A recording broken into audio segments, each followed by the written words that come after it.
Welcome back to my channel. চলে আসলাম আজকে আরেকটা নতুন ভিডিও নিয়ে। আর আজকে আমি তখন জলপাইগুড়িতে আছি। সকাল সকাল দেখতে পাচ্ছ রেডি হয়ে গেছি, চা খাওয়া হয়েছে, তবে এখনও ব্রেকফাস্ট খাওয়া হয়নি। আর তোমরা যারা ভিডিওটা দেখা শুরু করেছো তারা প্লিজ আমার ভিডিওতে একটা লাইক দিয়ে দিও। আর নতুন বন্ধুরা যারা আছো তারা আমার চ্যানেলটাকে সাবস্ক্রাইব করে দিও। তো এখন যাচ্ছি একটা কাজে।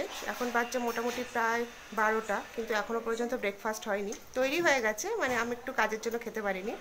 তো এখন হচ্ছে ব্রেকফাস্ট করে আমি আর রাইস যাবো একটা কাজে, মানে একটু পাসপোর্টের ব্যাপার একটু কাজ ছিল, সেখানে যাব। তারপরে এসে তোমাদের সাথে সব কিছুই শেয়ার করব, কি করছি না করছি সারাদিন। তো ঠিক আছে, দেরি হয়ে গেছে, তাড়াতাড়ি করে একটু মানে ব্রেকফাস্ট কি বলবো, আর একটু হলে তো লাঞ্চই হয়ে যাবে, লাঞ্চের টাইম। তো সেটা খেয়ে নিই, আর কি খাচ্ছি সেটাও তোমাদের সাথে শেয়ার করছি। ঠিক আছে। ব্রেকফাস্টে ছিল রুটি আর একটা সবজি। সবজিটা ভীষণ টেস্ট হয়েছিল। তো খাওয়া দাওয়া করে তাড়াতাড়ি করে বেরিয়ে পড়লাম। আমার পাসপোর্টের কাজে আমি জলপাইগুড়ি এসেছি। তো দাঁড়িয়ে আছি হচ্ছে তিস্তা উদ্যানের সামনে। এই রোডটা খুব ভালো লাগে দেখতে। এখানে সব পুলিশের যে অফিসগুলো সেগুলো আছে, আর পাশে আছে হচ্ছে তিস্তা উদ্যান। তোমরা যারা জলপাইগুড়ি বা আশেপাশে থাকো তারা নিশ্চয়ই তিস্তা উদ্যানের নাম জানবে। আয়ুষকে ছোটোবেলায় খুব নিয়ে আসতাম তিস্তা উদ্যানে। আর এখানে হচ্ছে খাচ্ছি আমরা ফুচকা, জল ফুচকাও খেয়েছি, আর বাড়িতে নিয়ে যাব হচ্ছে দই ফুচকা আর চাটনি দিয়ে ফুচকা।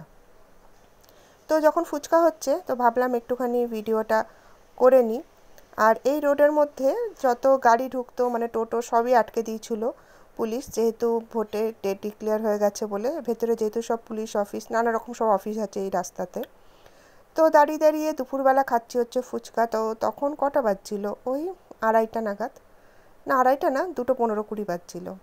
তো ভাবাই যায় না যে দুপুরবেলা ফুচকা খাচ্ছি। আমাদের ওখানে তো সন্ধ্যেবেলা খাই। তো বাড়িতে নিয়ে গেছিলাম হচ্ছে এই ফুচকাগুলো। তো যেটা চাটনি দিয়ে ফুচকা বানিয়েছিল সেটা ভীষণ ভালো ছিল, কিন্তু যেটা দই ফুচকা, মানে দইয়ের জন্য কি হয়েছিল, ফুচকাটা একদম নরম হয়ে গেছিলো, তো সেটা একদম ভালো লাগছিল না খেতে। কিন্তু ওই চাটনি দেওয়া ফুচকাটা দারুণ ছিল। আর আয়ুষ নিল হচ্ছে মিশাল, আর দুজনে মিলে 10 টাকা করে ফুচকা খেয়েছিলাম, জল ফুচকা। মানে ফুচকা দেখলে তো আর নিজেকে সামলানো যায় না, তাই না? তো ভিডিওটা যারা দেখছো তারা প্লিজ ভিডিওটা লাইক করে দিও, আর ভিডিওটা কেমন লাগছে অবশ্যই কিন্তু কমেন্ট করো। আর যারা নতুন বন্ধুরা আমার ভিডিওটা দেখছো তারা আমার চ্যানেলটাকে সাবস্ক্রাইব করে দিও। আর পুরনো বন্ধুদের থ্যাংক ইউ আমার সাথে এইভাবে পাশে থাকার জন্য। তো দেখো ফুচকা মোটামুটি রেডি হয়ে গেছে। এই যে দেখতে কি সুন্দর লাগছে, তাই না? তবে ওখানে খেলে আরও বেশি টেস্ট লাগতো। এবার টোটোতে চললাম বাড়ির পথে। এই যে ফুচকা নিয়ে নিয়েছি, আর আয়ুষ নিয়েছে হচ্ছে মিশাল। সেটা খেতে খেতেই গেছিলাম টোটোতে। আর তোমাদেরকে একটু দেখিয়ে দিচ্ছি, এই যে করলা নদী, তার উপর দিয়ে ক্রস করছি আমরা। বেশ ভালো জায়গাটা, শান্তশিষ্ট। আমাদের সব মানে আমাদের বর্ধমান হচ্ছে ভীষণ ঘিঞ্জি এলাকা, আর জলপাইগুড়ি হচ্ছে একদম ফাঁকা ফাঁকা। ভালোই লাগে এখানে। প্রচণ্ড হারে খিদে পেয়ে গেছে, মনে হচ্ছে বাড়ি কখন পৌঁছাবো। এই যে চলে আসলাম। স্নান করা হয়ে গেছে, তো ভাবলাম একটু তোমাদেরকে বাইরেটা দেখিয়ে নিই। দেখো কীরকম অন্ধকার হয়ে আছে, মনে হচ্ছে যে কোনো সময় বৃষ্টি নামবে। একদম চারপাশটা অন্ধকার হয়ে আছে। এখানে না অনেকের বাড়িতেই সুপারি গাছ আছে, দেখো। আমাদের ওদিকে কিন্তু এত সুপারি গাছ দেখা যায় না। একটুখানি কাজে বেরিয়েছিলাম, আর তোমাদের সাথে যতটা পেরেছি একটু শেয়ার করেছি। বাড়িতে আস্তে আস্তে প্রায় 2:30 বেজে গেছে। তারপরে এসে তো ফুচকা খেলাম, তোমাদেরকে দেখালাম যে ফুচকা মানে কিনছিলাম, আর খেলামও ফুচকা।